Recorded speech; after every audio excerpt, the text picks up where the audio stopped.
Today I want to share with you how to make an easy sugar-free granola. There's no white sugar, no brown sugar, no rapadura, no honey, nothing. And there's no artificial sweetener either.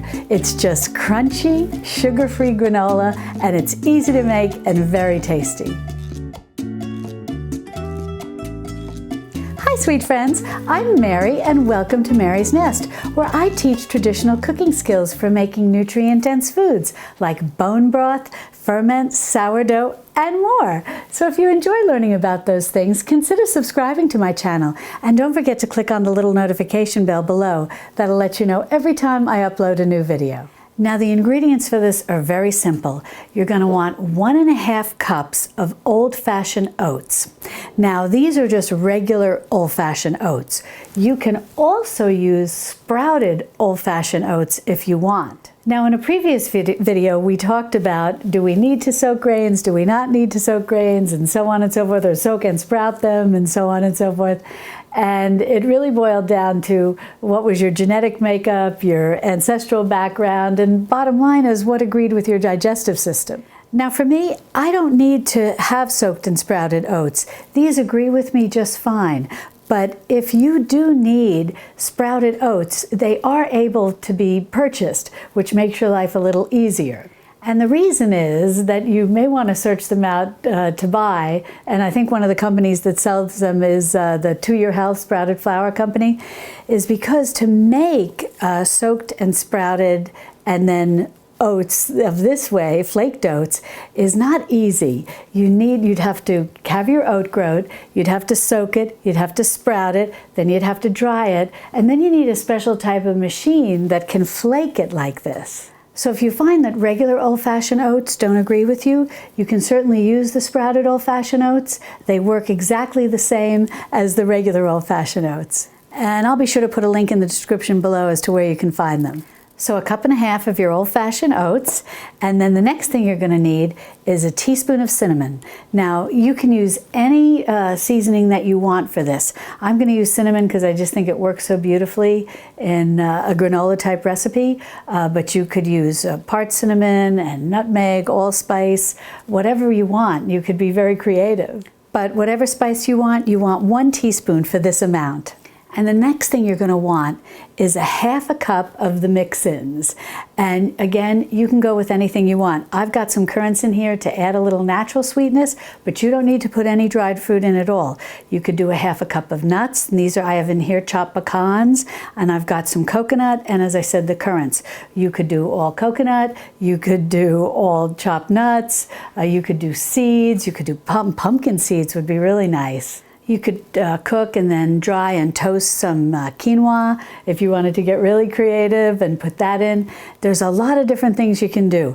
So, but basically you're just going to want 1/2 cup of what you choose to mix in. So I'll just go ahead and add that in, and then we're just going to give a good stir just to get everything mixed together. Now this is optional, but I like to put in just a pinch of sea salt. I find that it really brings all the flavors together, but that's optional. And next, you're going to want the egg whites from 2 large eggs. Now don't throw out the egg yolks. You can put them in a plastic bag, put 1 in each plastic bag, those little tiny bags, and put it in your freezer, or you can freeze them in ice cube trays and then put them, in a bag all together.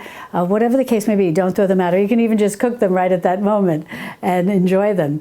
But if you save them, they come in very handy when you have a recipe and it calls for maybe 2 egg yolks. You've got them in your freezer. Or you have a recipe that calls for an egg yolk mixed with water to, brush some biscuits or something like that. You've got it in your freezer. So don't throw them out. Just package them up in whatever way you like and keep them handy for another recipe. So now we'll just go ahead and just drizzle that egg white, the 2 egg whites, from 2 large eggs all over that, and then we're just going to mix this together.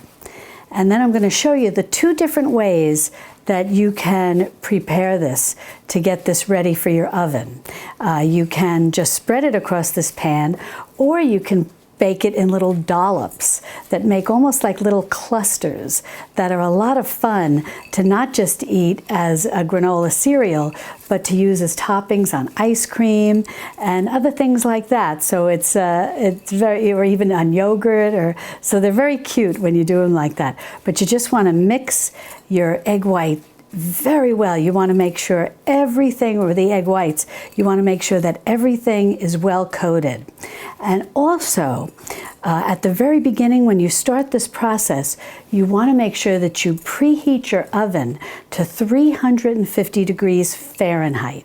And for my sweet friends across the pond, I think that that is about 180 degrees Celsius. Well, I've got this well mixed in. Everything has been dampened with the egg whites. So now we're ready to put it on our baking sheet. I've just got this lined with a piece of parchment paper, and I'll show you how we'll lay it out on the parchment paper and also make those little clusters. So we're just going to put this out onto our baking sheet and then spread it all around. Now, if instead of just spreading it out and baking it like this, and you wanted to bake it in little clusters, all you'll need to do is just take about a teaspoonful, and you'll be able to push it together. It'll stick together, and then you just make a little mound like that. Nothing fancy. It doesn't have to be perfect in any way. And then you'll bake up. When you bake it up, they'll be a little hard when you go to pick them up. And you can certainly, if you put them in a bag and you break them up, they'll just come right back to being granola. But if you bake them like this and put them like in a nice little container to kind of keep them, a hard-rimmed container to keep them from breaking, they look really cute to just dot on top of ice cream or yogurt. And what's fun about doing them that way is they have a real crunch to them, and they make a great snack, especially if you want something that's sugar-free, but you want something with crunch, or if you want to give something to kids and you don't want them to have too much sugar, they feel like they're getting something special because it's got such a nice crunch to it. And if you put some of the dried fruit in it, it's got some sweetness to it. So this is kind of like one of those multi-purpose granolas. You know, the egg white helps it really stay together in those little clumps or clusters. And it works beautifully. So that's something to keep in mind if you want to just do like a little sugar-free snack and you want something, like I said, it's got a nice crunch. It's really cute, really tasty. Alrighty, well, let's get this in the oven, 350 degrees Fahrenheit. We're going to bake this for 15 minutes, and then we'll see how it is. Well, I checked on this at 15 minutes, and it still needed another minute or two. So I left it in a little bit longer, and I just took it out, so maybe about 16, 17 minutes. I just took it out now, and look at this gloriousness. It's a beautiful golden brown. And how I checked it at 15 minutes was I took it out, and this is what you'll want to do the same thing. I pulled it out of the oven, and I saw it wasn't crisping up. See how, and this is, see, you kind of even get some of those clusters I was talking about. And see if it's crisping up. If it seems like it's still a little moist, then you want to go another minute. But you want to watch it very carefully because you don't want it to burn. And what you can do also is you can just take a little, on a spoon, put it on a plate, let it cool off, and then and really it cools off like in seconds. And then just see, is it crisp? And then once it's crisp and dried out, it's ready. You take it out of the oven and let it cool. In my hand, I have just one of the little pieces of oatmeal, and I just want to try to break it in half so you can hear what you're looking for. You want it to be very crisp. I'll do it close to the microphone. Hopefully you can hear it. Well, let's give this a taste. Just got a little bowl here. Look at, it looks wonderful. And it smells luscious from that cinnamon. Mmm. Delicious. That's really good, and you'll never miss the sugar. The little bit that I took to taste, I specifically made a point of making sure that I did not have a currant in there because I wanted to see exactly and tell you exactly what it would taste like without any dried fruit. And it was crispy and crunchy, and thanks to the cinnamon, it has a wonderful flavor. I'm not missing the sugar at all. And now you put that in a bowl with some milk, some nice raw milk maybe, and it'll be delicious.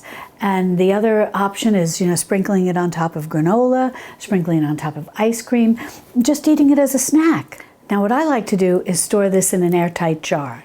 And whenever I make homemade cereals like this, I really like to put one of these little oxygen absorbers in here. This is kind of a big one, but it's what I had. And I find that this really helps keep everything very fresh and crisp, especially if I'm going to store it in my pantry. And these are very easy to find. I'll put a link down below. You can get them on Amazon, and you might even find them at some of the big box stores, sort of in the camping area and so on and so forth. But these are wonderful, especially if you're dehydrating foods and you're storing them in your pantry and you want to make sure that they stay crisp and don't take in some of the moisture, depending, especially where you live. If you live in a damp area, these are a lifesaver. So I think this will stay fresh about 2 weeks in my pantry, and you can extend the life of it as well if you put it in your refrigerator. And I just want to mention, you can double this recipe, triple this recipe, quadruple it. You can make as much as you want. All that matters is that you follow the same proportions that we started with back in the very beginning. So I hope you'll give the sugar-free granola a try. It's so crunchy and delicious. I think you're going to really like it. And if you'd like to learn more about traditional nutrient-dense cooking, be sure to subscribe to my channel and then click on this video over here where I show you how to make homemade granola bars. And I'll see you over there in my Texas Hill Country kitchen. Love and God bless.